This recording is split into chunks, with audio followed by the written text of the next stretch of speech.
হচ্ছে কত দেখো আয়োজন, রাধুনির রান্নাঘর।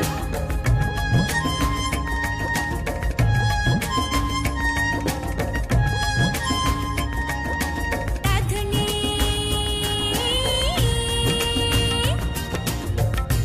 রাধুনির রান্নাঘর। প্রিয় দর্শক, আপনাদের সবাইকে শুভেচ্ছা জানাচ্ছি রাধুনির রান্নাঘরের অনুষ্ঠানে। আপনারা সবাই ভালো আছেন তো? আচ্ছা, আজকে আমরা দুটো ভিনদেশি রান্না শিখব। একটি হচ্ছে সিজলিং সি ফুড, আরেকটি হচ্ছে ম্যান্ডারিন স্টিম ফিশ। তাহলে সিজলিং সি ফুড রান্না করার উপকরণগুলি একটু দেখে নিই। সিজলিং সি ফুড তৈরি করতে আমাদের লাগবে চিংড়ি 1 কাপ, চিকেন স্টক 2টি, স্কুইড 1 কাপ, পেঁয়াজ পাতা 15টি, চিনি 2 চা চামচ, ওয়েস্টার সস 2 টেবিল চামচ, ফিশ সস 2 চা চামচ, হোয়াইট পেপার 1 চিমটি, সয়া সস 1 চা চামচ, তেল 6 টেবিল চামচ, রসুন বাটা 2 চা চামচ, ক্যাপসিকাম 1টি, কালো মাশরুম 1 কাপ, পেঁয়াজ কুচি 1 কাপ এবং ঘি আধা কাপ। রান্না শুরু করার আগে আপনাদের জন্য একটা চমক আছে। আজকে আমাদের অনুষ্ঠানে একজন অতিথি আছেন। আজ করতে পারছেন কে? তিনি হচ্ছেন আমাদের স্বনামধন্য নজরুল সঙ্গীত শিল্পী খায়রুল আনাম শাকিল। আমরা শাকিল ভাইকে আজকে ডেকেছি আমাদের এই অনুষ্ঠানে। আসসালামু আলাইকুম শাকিল ভাই, ভালো আছেন তো? ধন্যবাদ আমাদের এখানে আসার জন্য। আর কি, তো আমি আজকে একটা আইটেম নিয়েছি, সি ফুড কীভাবে পরিষ্কার করতে হয় এবং সেটা কিভাবে রান্না করতে হয় সেটা আমি দর্শকদের দেখাতে চাই। তাহলে আমরা এখন শুরু করি। হ্যাঁ, তো শাকিল ভাই কি রান্না টান্না করেন নাকি? হ্যাঁ, টুকিটাকি। এই সমস্ত স্পেশালাইজ খাবার তো আর পারি না। এটা কি মাছ? এটা হচ্ছে স্কুইড। আচ্ছা আচ্ছা। এটা এই ফর্মে আসে এবং মানুষ এটার বিদঘুটে চেহারা দেখে ঘাবড়ে যায়। এটার উপর একটা মেমব্রেইন থাকে, এই মেমব্রেইনটাকে খুলে ফেলতে হবে। এইভাবে খুলে ফেললে অনেকটা ডাবের শ্বাসের মতো একটা শ্বাস বেরোয়। এখানে থাকে মাছের পা এবং চোখগুলো। এবার এটার ভেতরে একটা শ্বাস থাকবে। এই হোল মাছটার এখানে একটা দাগের মতন থাকে। আমি এটাকে চিড়ে ফেলব। এই ভেতরের ময়লাগুলো ক্লিন করে নিলাম। এটাকে স্লাইস করার একটা কায়দা আছে, সেটা হচ্ছে এইভাবে তেড়ছি করে, খুব ধার ছুরি নিতে হবে। কিন্তু আমি কিন্তু টুকরো করে ফেলছি না, জাস্ট স্ট্রাইপ করে কাটছি, চিড়ে চিড়ে, যেন এর ভেতরে সসগুলো ঢুকতে পারে। আবার ক্রিস ক্রস করে কাটবো। আচ্ছা, এই যে খাওয়ার সময় যে ক্রিস ক্রসটা থাকে এই কারণেই তার মানে? হ্যাঁ, আমার ধারণা ছিল মাছটাই বোধহয় ওরকম দেখতে। না, আর আরেকটা ব্যাপার হচ্ছে কি, এটা তো একদম নেতিয়ে পড়া একটা মাছ মনে হচ্ছে। এটার উপর যখন গরম পানি ঢালা যাবে তখন এটা কিন্তু কার্ল হয়ে যাবে। শাকিল ভাই, আপনি যদি আমাকে একটু হেল্প করতে চান, আপনি একটু কাইন্ডলি চুলে গরম পানি বসিয়ে দিবেন। প্রিয় দর্শক, তাহলে আমরা এটাকে এইভাবে স্লাইস করার পরে আবার পিস পিস করে টুকরো করলাম। চুলোটা জ্বালিয়ে দিই। এবারে এই পা, মাছের পা, এবং এখানে মাছটার চোখ থাকে, তো আমরা চোখটা ফেলে দেব। চোখটা নিচের পোর্শন পর্যন্ত যদি কেটে ফেলি তাহলে এই যে আমাদের ফুলের মতো, এবং এটা অপূর্ব লাগবে যখন আমি এটার মধ্যে গরম পানি ঢালবো। তো প্রিয় দর্শক, যেই কথাটা বলছিলাম যে এই মাছ এ তো কাটলাম, কিন্তু এটা ধুতে হবে খুব ভালোভাবে।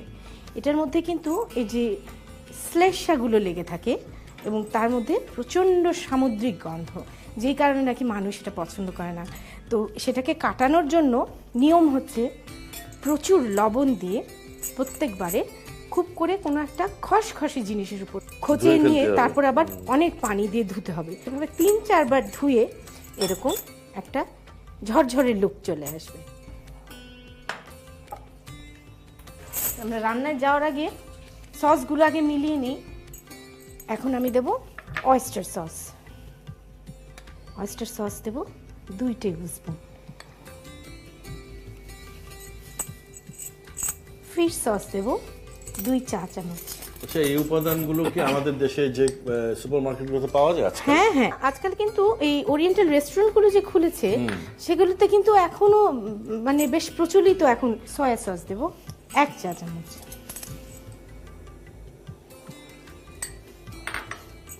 চিনি দেব 2 চা চামচ, হোয়াইট পেপার দেব 1 পিঞ্চ। এখন আমি এই সসটাকে মিশিয়ে রেখে দিলাম। ও আমাদের পানি মনে হয় ফুটে গেছে, তাই না শাকিল ভাই? এই যে একদম নিচ দিয়ে থাকা মাছটার উপরে যখন আমি বয়লিং ওয়াটার ঢালবো, দেখবেন কি সুন্দর কার্ল হয়ে যায়। সুন্দর তো, পুরো ওই যে আনারসের থোকার মতন লাগছে দেখতে একদম। আর সেই পাগুলো ছোট ছোট অক্টোপাসের মতন।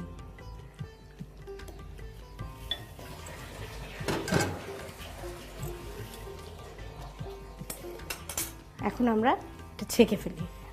আমার মনে হয় এবার আমরা রান্নায় আসতে পারি। কড়াই গরম হচ্ছে, আমাকে একটু তেলটা দিকে সাহায্য করবেন? Thank you.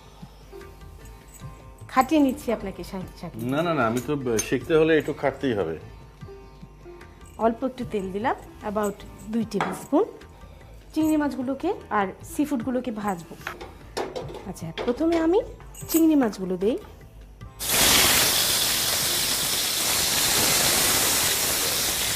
এতটা হাই হিটে রান্না করতে হয়? হ্যাঁ হ্যাঁ, এগুলোর সবচেয়ে সুবিধাজনক ব্যাপারটা হচ্ছে কি জানেন, এটা কিন্তু বেশি রান্না করতে হয় না।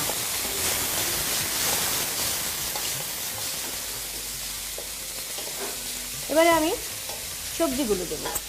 সবজিগুলোর মধ্যে আমি নিয়েছি চাইনিজ শিটাকি মাশরুম।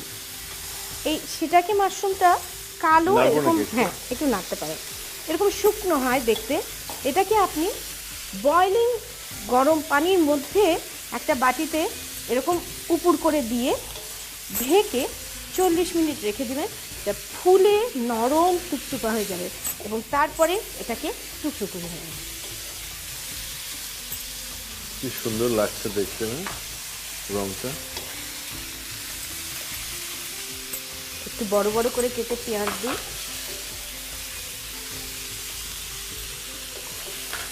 আর দেব ক্যাপসিকাম। এই জিনিসটা যেন কি, এটা হচ্ছে স্প্রিং অনিয়ন, পেঁয়াজের পাতা। এবার আপনি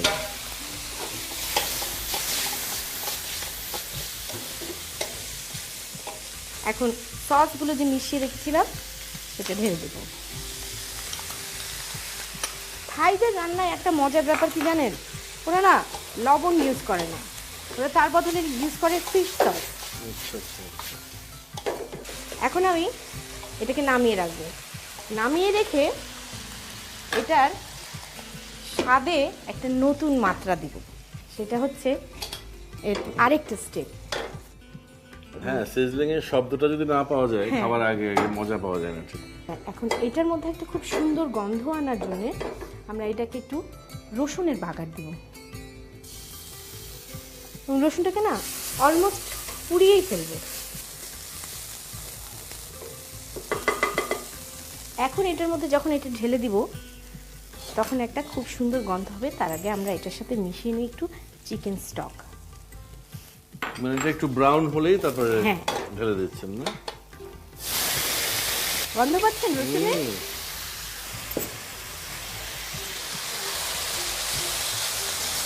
এখনো কিন্তু শেষ হয়নি, এটাকে সিজল করব না। সিজল করার জন্য সিজনিং ট্রেটাকে আমি চুলোয় বসাবো একটু ঘি দিয়ে। এটা যখন গরম গনগনে হবে তখন গরম হবে, বোঝা গেছে। আমার মনে হয় আমাদের ট্রেটা গরম হয়ে গেছে না? তো আমি ট্রেটাকে নামিয়ে এটার স্ট্যান্ডে রাখলাম। এবার আমি এটাতে ঢেলে দেব সি ফুড। এই তেল ফোটার আওয়াজটা কি মজার না? হ্যাঁ, সেই সাথে গন্ধটাও। আর দেখবেন যে ঘি দেওয়ার ফলে কিন্তু নতুন একটা মাত্রা যোগ হয়। প্রিয় দর্শক, শাকিল ভাইয়ের সাথে তৈরি হয়ে গেল আমাদের সিজলিং সি ফুড। চলুন আমরা একটু দেখি এটা তৈরির প্রণালীটা। সিজলিং সি ফুড তৈরি করতে আমাদের লাগবে চিংড়ি 1 কাপ, চিকেন স্টক 2টি, স্কুইড 1 কাপ, পেঁয়াজ পাতা 15টি, চিনি 2 চা চামচ, ওয়েস্টার সস 2 টেবিল চামচ, ফিশ সস 2 চা চামচ, হোয়াইট পেপার 1 চিমটি, সয়া সস 1 চা চামচ, তেল 6 টেবিল চামচ, রসুন বাটা 2 চা চামচ, ক্যাপসিকাম 1টি, কালো মাশরুম 1 কাপ, পেঁয়াজ কুচি 1 কাপ এবং ঘি আধা কাপ। প্রথমে একটি স্কুইড স্লাইস করে বাটিতে তুলে রাখুন। এবার অন্য একটি বাটিতে একে একে oyster sauce, fish sauce, soya sauce, চিনি এবং হোয়াইট পেপার দিয়ে ভালো করে মিশিয়ে নিন। এরপর স্কুইড রাখা বাটিতে গরম পানি ঢেলে সেদ্ধ করে নিন। অন্য একটি কড়াইয়ে তেল ঢেলে তাতে স্কুইড এবং চিংড়িগুলো হালকা ভেজে একে একে মাশরুম, পেঁয়াজ টুকরা, পেঁয়াজ কলি এবং ক্যাপসিকাম দিয়ে ভাজতে থাকুন। এবার এতে সসের মিশ্রণ দিয়ে নেড়ে মেশান এবং নামিয়ে রাখুন। আরেকটি কড়াইয়ে সামান্য তেলে রসুন দিয়ে ভেজে নিন। এরপর রান্না করা স্কুইডগুলোর সাথে চিকেন স্টক মিশিয়ে রসুন ভাজায় ছেড়ে আরেকটু ভেজে নিন। এবার অন্য একটি পাত্রে ঘি ঢেলে গরম করে নিন। গরম হলে এতে রান্না করা স্কুইডগুলো ঢেলে সিজলিং করে নিন। ব্যাস তৈরি হয়ে গেল সামুদ্রিক মাছের মজার রেসিপি সিজলিং সি ফুড। রাঁধুনির রান্নাঘর। প্রিয় দর্শক, আমরা ফিরে এলাম আমাদের দ্বিতীয় রান্নায়, ম্যান্ডারিন স্টিম ফিশ। তো ম্যান্ডারিন স্টিম ফিশ শুরু করার আগে আমরা একটু উপকরণগুলো দেখে নিই। ম্যান্ডারিন স্টিম ফিশ তৈরি করতে আমাদের লাগবে স্ন্যাপার মাছ 1টি, আদা বাটা আধা চা চামচ, রসুন বাটা আধা চা চামচ, লবণ 1 চা চামচ এবং চিনি পরিমাণ মতো। ম্যান্ডারিন সস তৈরি করতে আমাদের লাগবে চিনি 2 টেবিল চামচ, ক্যারামেল 3 টেবিল চামচ, পেঁয়াজ পাতা কুচি আধা কাপ, বিন স্প্রাউট আধা কাপ, গাজর কুচি আধা কাপ, বাঁধাকপি কুচি আধা কাপ, কাঁচামরিচ কাটা 3-4টি, আদা কুচি 1 চা চামচ, কর্নফ্লাওয়ার 2 টেবিল চামচ, তেল সামান্য পরিমাণ, পানি সামান্য পরিমাণ এবং সেসেমি অয়েল সামান্য পরিমাণ। উপকরণ তো দেখা হয়ে গেল, এখন আমরা কাজে আসি। মাছ, এই স্টিম ফিশের জন্য আমি নিয়েছি মোটামুটি 600-700 গ্রামের একটা স্ন্যাপার মাছ। আপনারা চাইলে বড় তেলাপিয়া অথবা যেটাকে নাইলোটিকা বলে সেটাও নিতে পারেন। এবং এটা কাটার নিয়ম হচ্ছে, আপনি যে কোনো একটা কিচেন সিজার দিয়ে এখানকার ফিনসগুলো যে মাছের আছে সেগুলো কেটে ফেলতে পারেন। এবং এই কাঁসাটা উঠিয়ে দেখুন, আমি কিচেন সিজার দিয়ে একদম ফাঁকা করে ফেলেছি। আর এই সাইডটা দিয়ে আমি চিড়ে এখানে মাঝখানে হলো করে পেটের সব ময়লাগুলো ফেলে দিয়েছি। আমি এটাকে এখন স্টিম করব। আমি আপনাদেরকে সহজ উপায়ে স্টিমার বানানো শেখাচ্ছি। সেটা হচ্ছে, এরকম একটা গর্ত প্যান নিয়ে তার মাঝে যদি একটি বাটিকে উপর করে বসিয়ে দেন আর তার উপরে স্টিমের জিনিসটা জাস্ট বসিয়ে দেন এবং ঢেকে দেন, হয়ে গেল আপনার স্টিমার। তো আমি স্টিম করার আগে মাছটাকে আগে একটু চিড়ে চিড়ে দেব, যাতে ভেতরে মশলা যায়।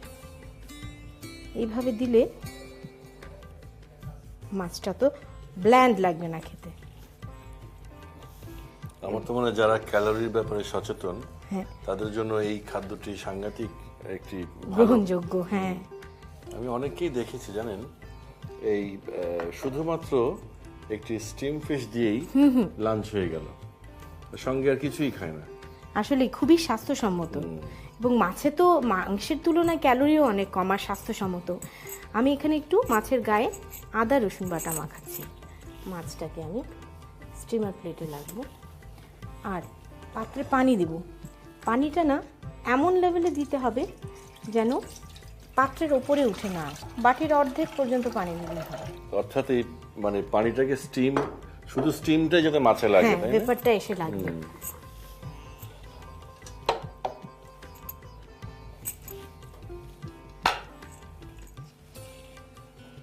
এই আমরা মাছটাকে ঢেকে পানিটা বলক আসার পরে অন্তত 15 মিনিট আমরা এটাকে স্টিম করব। তো মাছ সিদ্ধ হতে থাকুক, আমরা এই ফাঁকে সসটা তৈরি করে ফেলি। সস তৈরি করতে আমার লাগবে 3 টেবিল চামচ ক্যারামেল, সয়া সস 2 চা চামচ, 2 টেবিল স্পুন ওয়েস্টার সস দেয়াই আছে, আর রেড মল্ট ভিনেগার, 2 টেবিলস্পুন চিনি। চিনিটা একটু বেশি দিতে হবে কারণ সসগুলো এত সল্টি। আর দেব আমি 1 পিঞ্চ গোলমরিচ।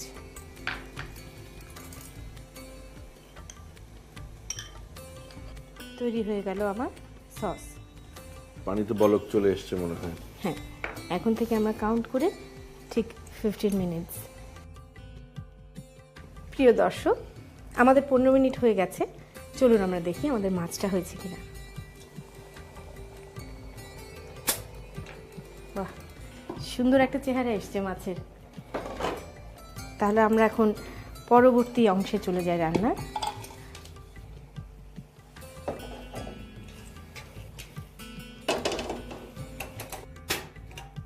এটা প্রথমে চিকন চিকন করে কাটা আদার একটা ফোড়ন দিতে হয়। এবারে আমি দিচ্ছি জুলিয়ান করা আদা।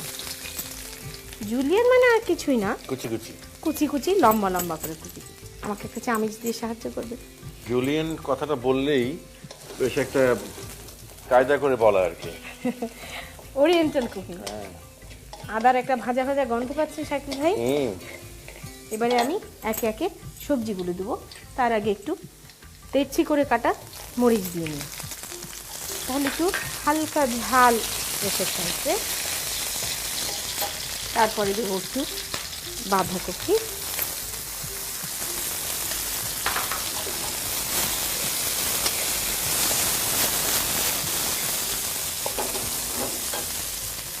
একটু গাজর। বেশি সবজি দেবো না কারণ এটা জাস্ট মাছটাকে একটু কভার করার জন্য। গাজরটা কিন্তু শুধু যে খেতেই মজা তা না, বেশ একটা ডেকোরেশনের কাজ করে, তাই না? হ্যাঁ, এবার একটু বিনস স্প্রাউট। বিনস স্প্রাউটটা সবচেয়ে লাস্টে দিলাম কারণ এটার একটু ক্রাঞ্চ থাকবে, যেটার জন্য এটা আরও টেস্টটা বাড়াবে। Spring onion.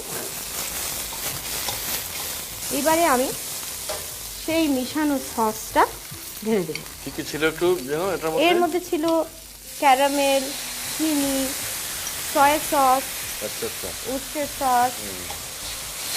বাহ, ভারী সুন্দর একটা গন্ধ আসছে তো। এবার তারপরে আমি এই যে কর্নফ্লাওয়ার গুলিয়ে রেখেছি, কর্নফ্লাওয়ারটা দেব। এটা কি ঘন করে এই গ্রেভিটাকে? হ্যাঁ, একটা থিকনেস আনার জন্য খুব সাহায্য করে। আপনি দেখবেন যখন একটা চকচকে রং চলে আসবে এবং একটু ঘন একটা ভাব চলে আসবে, তখনই বুঝবেন যে কর্নফ্লাওয়ারটা তার অ্যাকশন করা শুরু করেছে। আমাদের সসও মোটামুটি হয়ে এসছে। এখন এটার মধ্যে আরও অথেন্টিক একটা চাইনিজ গন্ধ আনার জন্যে আমরা দেব সামান্য একটু সেসেমি অয়েল।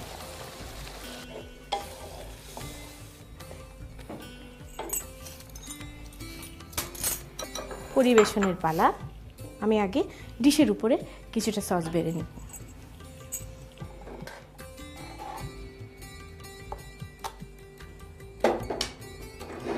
এবার এর উপরে স্টিমড ফিশটা দেব।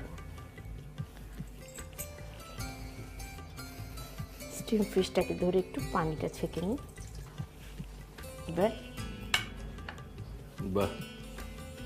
এবার এর উপরে ভেজিটেবলটা দিই।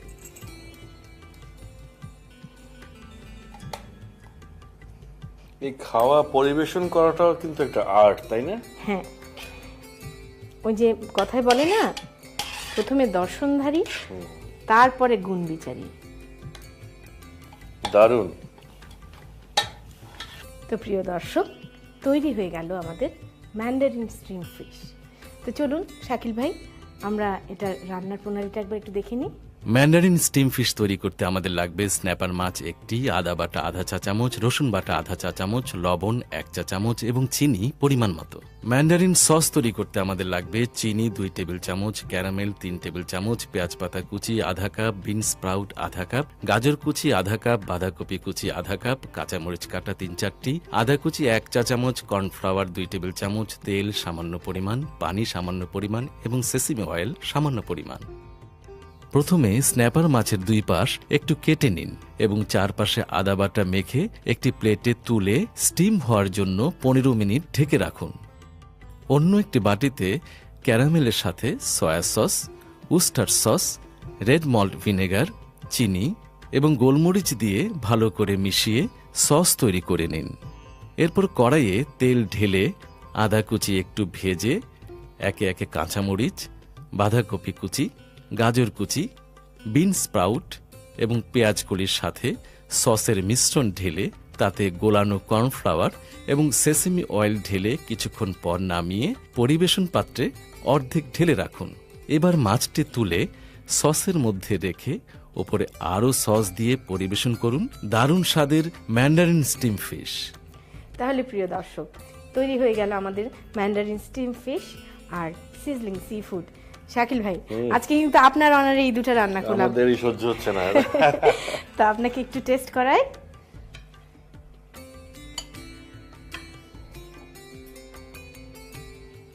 থ্যাংক ইউ, অনেক ধন্যবাদ।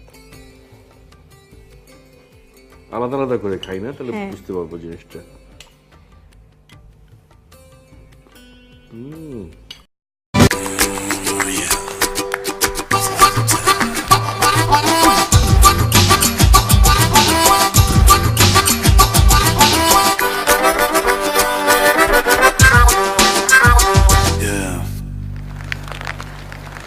Oh, can you believe it? It's July in the Cairngorms and it's snowing. But it's perfect weather to show you what might happen if one of your bits of equipment failed you. Take, for example, a rucksack. Well, you might say it's easy. You take your kit, throw it in your tent, put it over your shoulder. But I've been doing that for the last hour or so, and I can tell you it's no joke. One slip and you could fall and kill yourself. The smart thing to do is to stop, find somewhere where there's some materials to make yourself a decent one. And that's what we're going to do. This is what we need though, willow. To make a rucksack frame, we need some wood and we need something to tie it together with. And the willow is going to provide both of those things. Bend the wood so that the fibres are stretched. And then cut in like this. You cut them off real cleanly, they'll grow back. You're going to need 3 pieces for the rucksack, make an A-frame shape. Don't want to damage the bark though, because the bark we can turn into string. First thing though is we have to take off the outer bark, the green part. To do that we'll just scrape it off. What we do now, we'll run the knife down the bark. Now we can just pull that straight off like that. And this is very strong. We can use this to make string to tie the rucksack together. I'll clean the other bits, it'll take a few minutes.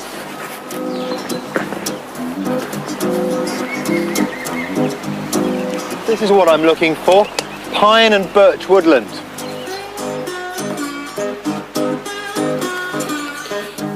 You can see I've got a root here, it's about maybe just over 2 meters long. You have to be careful not to tug on the roots as you're pulling them up, because they're a bit brittle when they're fresh. So you just follow them along and dig them up carefully. If they were all as good as this one, you could make a good pair of rucksack straps with about 12. Right, well we're going to make an A-frame rucksack. I've done a little bit of work already. I've carved the willow sticks, 2 of them to an arm's length, and 1 of them is from my elbow to my fingertips. Before we tie it all together though, we should make the straps, and for that we'll use those roots. What we're going to do is plait them together with a 3-strand plait, just like girls do to their hair. We're going to use willow bark to tie the rucksack together. Take the 2 long ones and near the top lash them together. The straps must be attached really strongly, so I'm going to use a root and bark for that job. At the ends of the rucksack straps I've formed the roots into an eye, and all I have to do now is to slot that onto the bottom of the sack, and it's finished, ready for the load. Okay, so we've made our frame, and we need something though to tie things onto the frame with, and the old stinging nettle is going to be the answer.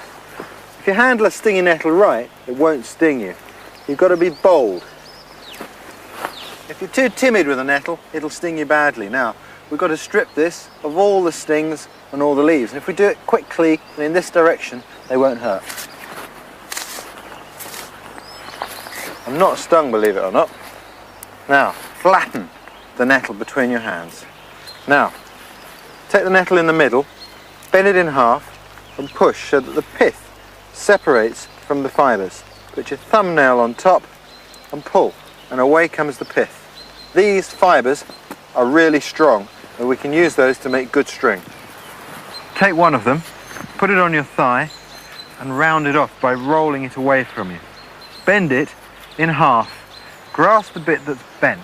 Grasp it here with your left hand. And with the palm of your right hand, roll both of these pieces away from you. And we start to get string. Do you remember this? Well, now's the acid test. We've got our stinging nettle cord and we'll tie it on. There we go. All I have to do is attach the strap and we're ready. And I'll see you soon.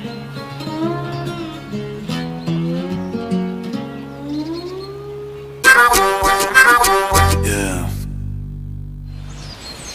Have you ever been lost in a forest? I bet you have.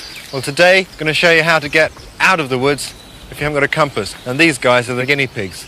I've brought the film crew deep into the forest and got them lost. Okay guys, stop there. Well, we've got a map, we haven't got a compass. Here, in this green area, is where we are, somewhere in there. And down here is a car park where the crew left their car. Now we've got to get there. So how do we do it? How do we find south? Well, nature herself's going to show us. Come with me, I'll show you.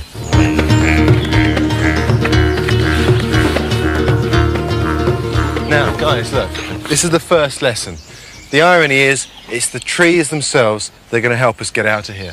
Look, on this side of the tree, the branches are thick, strong, and reaching horizontally out for the warmth. That is the south side of the tree. On this side of the tree, the branches are fewer, thinner, and they tend to reach more upwards. That's the northerly side of the tree. Now, of course, not all trees do this. We've got to make sure that we take an average of, say, 6 or 8 trees. Anyway, this one's good. That's the way we've got to go. Let's go. Here's a good tip. The sun's out, and that can really help us find our way about. Take your watch off, point the hour hand at the sun, then halve the distance between the hour hand and 12 o'clock or 1 o'clock during British summertime, and it'll be there, and that'll point south. Of course, it's a bit difficult if you wear a digital watch.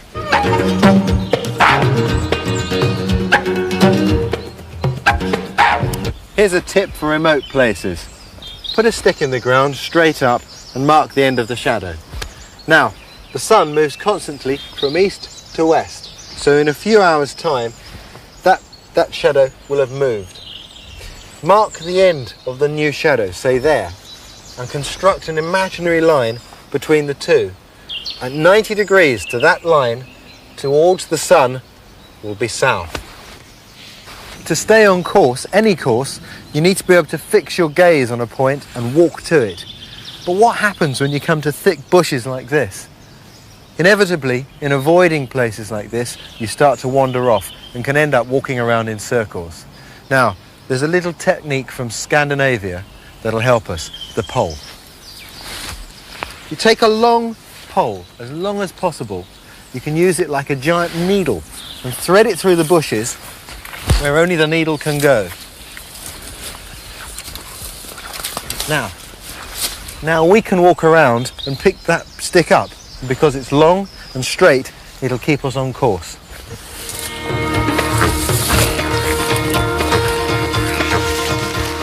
So even if I have to go around the bushes, the pole can go through them and keep me on a true course.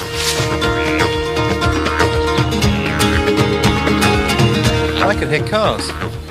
Could be we're close to the car park, eh? There's a good indicator. Stumps like this can be excellent for pointing us in the right direction. There's the centre, and the centre will be nearest the edge on the southerly side, and that would be about right. Okay, let's go. There are guys. One crew man. How about that? Right, I'll be seeing you. Take care. See you around. See you.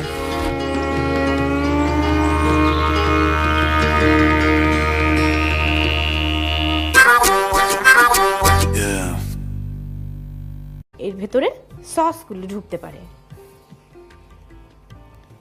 আবার Chris cross করে কাটবো। আচ্ছা, এই যে খাওয়ার সময় যে Chris ক্রসটা থাকে এই কারণেই, তার মানে হ্যাঁ, আমার ধারণা ছিল মাছটাই বোধহয় ওরকম দেখতে।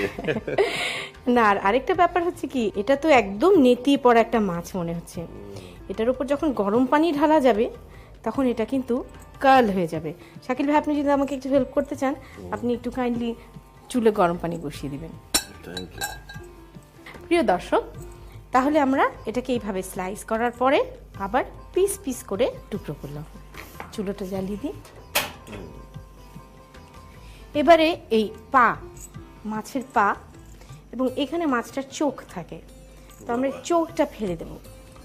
চোখটা এই ফর্মে আসে এবং মানুষ এটার বিদঘুটে চেহারা দেখে ঘাবড়ে যায়। এটার উপর একটা মেমব্রেইন থাকে, এই মেমব্রেইনটাকে খুলে ফেলতে হবে। এইভাবে খুলে ফেললে অনেকটা ডাবের শ্বাসের মতো একটা শ্বাস বেরোয়। এখানে থাকে মাছের পা এবং চোখগুলো। এবার এটার ভেতরে একটা শ্বাস থাকবে। এই হোল মাছটার এখানে একটা দাগের মতন থাকে। আমি এটাকে চিড়ে ফেলব। এই ভেতরের ময়লাগুলো ক্লিন করে নিলাম। এটাকে স্লাইস করার একটা কায়দা আছে, সেটা হচ্ছে এইভাবে তেড়ছি করে, খুব ধার ছুরি নিতে হবে। কিন্তু আমি কিন্তু টুকরো করে ফেলছি না, জাস্ট স্ট্রাইপ করে কাটছি, চিড়ে চিড়ে, যেন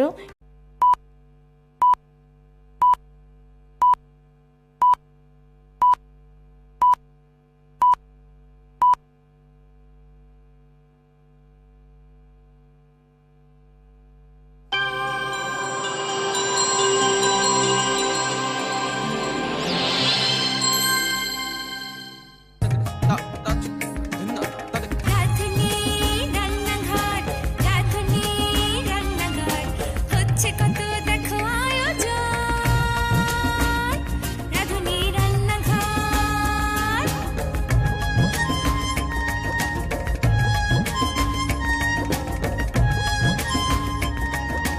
রাধুনী।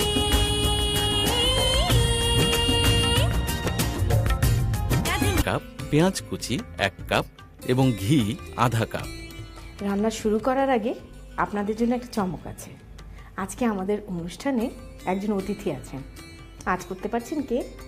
তিনি হচ্ছেন আমাদের স্বনামধন্য নজরুল সঙ্গীত শিল্পী খায়রুল আনাম শাকিল। আমরা শাকিল ভাইকে আজকে ডেকেছি আমাদের এই অনুষ্ঠানে। আসসালামু আলাইকুম শাকিল ভাই। ওয়ালাইকুম আসসালাম। ভালো আছেন তো? ধন্যবাদ আমাদের এখানে আসার জন্য। আর কি, তো আমি আজকে একটা আইটেম নিয়েছি, সি ফুড কীভাবে পরিষ্কার করতে হয় এবং সেটা কিভাবে রান্না করতে হয় সেটা আমি দর্শকদের দেখাতে চাই। তাহলে আমরা এখন শুরু করি। হ্যাঁ, তো শাকিল ভাই কি রান্না টান্না করেন নাকি? হ্যাঁ, টুকিটাকি এই সমস্ত স্পেশালাইজ খাবার তো আর পারি না। এটা কি মাছ? এটা হচ্ছে স্কুইড। আচ্ছা আচ্ছা। এটা,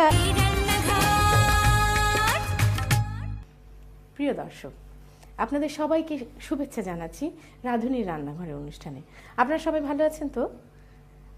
আচ্ছা, আজকে আমরা দুটো ভিনদেশি রান্না শিখব।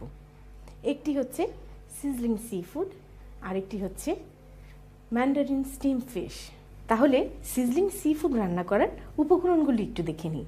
সিজলিং সি ফুড তৈরি করতে আমাদের লাগবে চিংড়ি 1 কাপ, চিকেন স্টক 2টি, স্কুইড 1 কাপ, পেঁয়াজ পাতা 15টি, চিনি 2 চা চামচ, ওয়েস্টার সস 2 টেবিল চামচ, ফিশ সস 2 চা চামচ, হোয়াইট পেপার 1 চিমটি, সয়া সস 1 চা চামচ, তেল 6 টেবিল চামচ, রসুন বাটা 2 চা চামচ, ক্যাপসিকাম 1টি, কালো মাশরুম 1